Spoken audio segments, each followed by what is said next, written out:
بسم اللہ الرحمن الرحیم۔ السلام علیکم ورحمۃ اللہ وبرکاتہ۔ امید ہے کہ تمام پیارے ساتھی خیریت کے ساتھ ہوں گے۔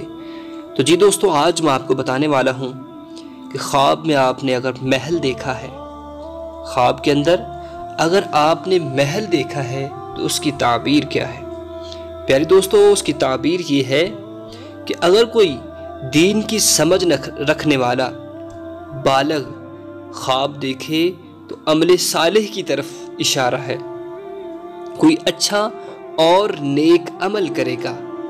اگر اس نے خواب دیکھا ہے، جو دیندار دیکھے تو عمل صالح کی طرف اشارہ ہے، غیر دیندار دیکھے کہ جس کو دین کی سمجھ نہیں، دین کی سوجھ بوجھ نہیں، تو قید اور تنگی کی طرف اشارہ ہے، اور اگر محل میں داخل ہوتا ہے تو شادی کی طرف اشارہ ہے۔